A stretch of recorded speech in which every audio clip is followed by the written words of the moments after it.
Are you planning a dreamy trip to Tuscany? Well, don't hit the book button until you watch this video, because there are a few things that could ruin your trip or cost you hundreds of euros in unnecessary mistakes. I've been traveling to Tuscany for 25 years, I've done a few mistakes, and in this video I'm gonna show you what not to do so you can have a dreamy stay in Tuscany. But let's start with number one.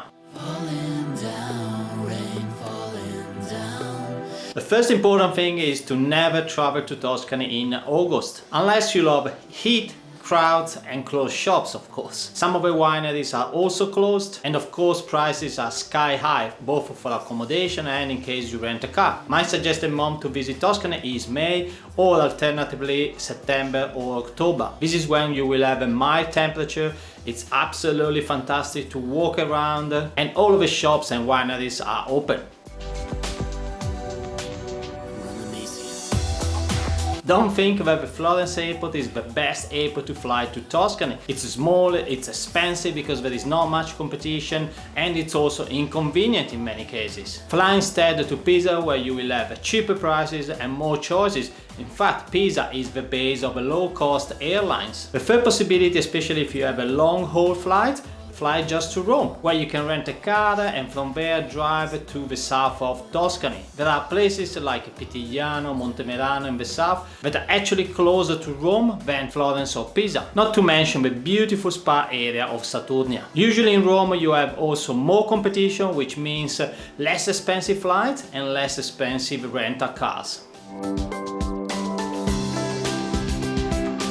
The third mistake, in my opinion, is to not rent a car, because Tuscany is a region which is made for road trips. Of course, if you plan to visit uniquely the major destinations like Pisa, Florence and Siena, you don't need a car because you can take public transportation. It's gonna be easier and also less expensive. But how can you not visit the countryside of Tuscany? This is absolutely the highlight of this region. I'm thinking here about the beautiful Chianti area, of the fantastic Val d'Orcia, which is actually one of my favorite places in Italy and honestly in the world. So beautiful that 25 years ago actually we bought a small tiny property close to Val d'Orcia, and from there we usually explore Val d'Orcia and other areas of Tuscany. Without a car it would be very difficult to visit the small towns. I'm thinking here, for example, Montepulciano, Montalcino, south of Siena. To make it down, for example, to the beautiful Pitigliano, the Jerusalem of Tuscany, and to visit the spa areas, which quite often are actually free of charge. Yes, you can visit some of these places with an organized tour, but the cost of an organized tour obviously is gonna cover the cost of a rental car. For the last 5 years I've been using a comparison website, which is a sort of Airbnb of cars, where every provider is rated by users like myself. I typically filter between 8 and 10 when I'm looking for the car, so I'm gonna get rid of the fishy providers and then I'm gonna book the best price car. I've saved quite a bit of money and I never got a bad experience using this website. Plus I can add the full insurance for about 8-10 euros a day, which is a great peace of mind, especially if you're gonna visit a few of the villages with a narrow streets. I'm gonna put a link to this website in the video description in case you are interested. My suggestion here is to book well in advance, because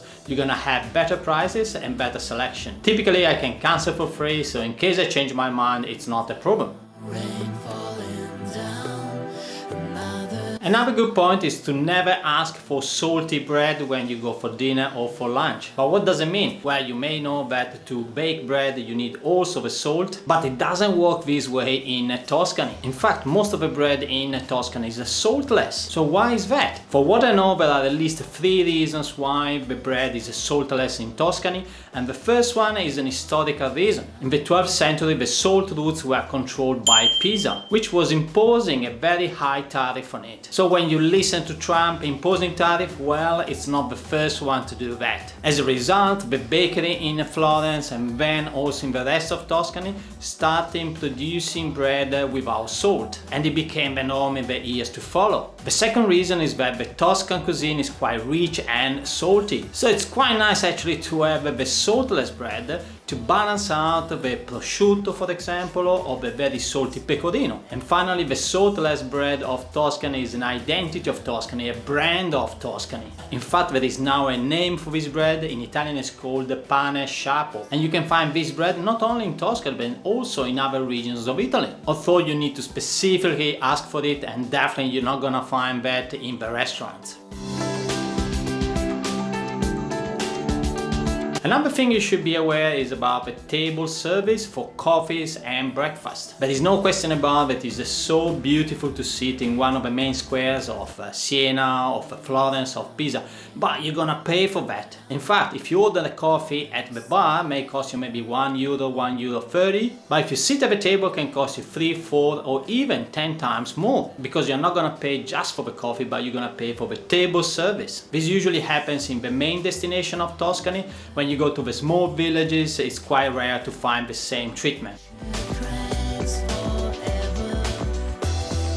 Another thing I want to talk is about tipping. Typically, when you eat in a restaurant, you have already a service charge, which is called a coperto in Italian, and that includes a service, a tablecloth, basically the table service when you sit in a restaurant. Now, tipping is not part of Italian culture, but obviously if you had a great service, I absolutely suggest tipping. But don't do it the American way, where you add maybe 10%, 15% or 20%. The tourist restaurant in the major destination may be used to that, but typically in Italy what you do, you have a round the bill, or you add maybe 10, 20 euros based obviously on the final cost of your meal. And if you pay with credit card, you can always leave maybe 20 euros, 10 euros note to the waiter.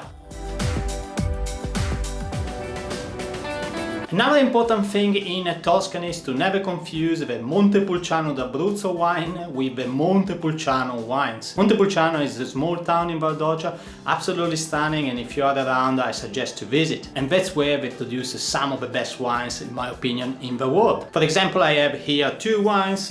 They are absolutely beautiful to drink, but they are not inexpensive. Alternatively, you can, for example, drink the Red di Montepulciano, Rosso di Montepulciano, which is also fantastic and one of the best value for money you can find in Italy. Now, going back to the Montepulciano d'Abruzzo, that's another wine that comes from the Abruzzo region in the center of Italy, and it's much cheaper than the wines that comes from Montepulciano in Tuscany. I'm not saying that the Montepulciano d'Abruzzo is not a good wine, it's just not the wine from Tuscany.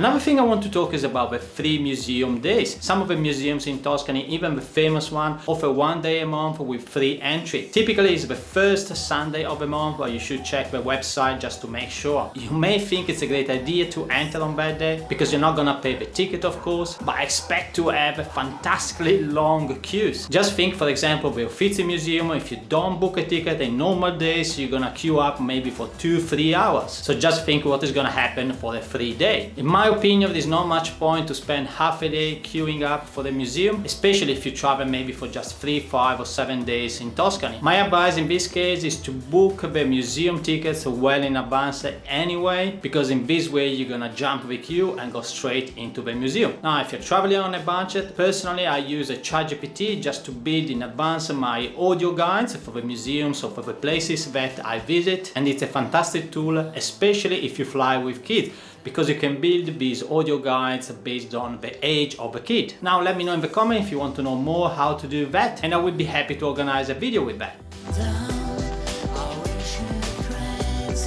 Another never to do is to rely 100% on Google Maps when you're driving your car around Tuscany. Use always your own judgment. Maybe you already know that in Italy they have a ZTL, Zona Traffico Limitato, and this is an area, typically the historical center of a town, where you can't enter with a car. So if you see the sign of a ZTL, just leave the car outside of the historical center and walk inside to experience the whole town. It was just 2 weeks ago on the news that a car with tourists, they decided to go into a ZTL with a car because Google said that, and they got stuck in a very narrow lane with a car. Another no-no is to sleep on a market day when you're visiting especially a small town or a village in Tuscany. The street market is one of the best experiences that you can have in Tuscany, because you're gonna mix with mostly locals. You will have plenty of possibility to taste, for example, the different cheese available in the area or the different cured meat. And if you're staying in Airbnb and you're cooking yourself, this is the best place to buy your fresh food, also at a cheaper price than in a supermarket, because you're gonna buy straight from the local producer and they don't need the middlemen and the supermarkets to sell their own products. Also make sure when there is a street market to never park on the street the night before. Otherwise they're gonna take away your car. Usually they put a sign on the street where there is a street market, otherwise ask your host, because this is something that you want to experience.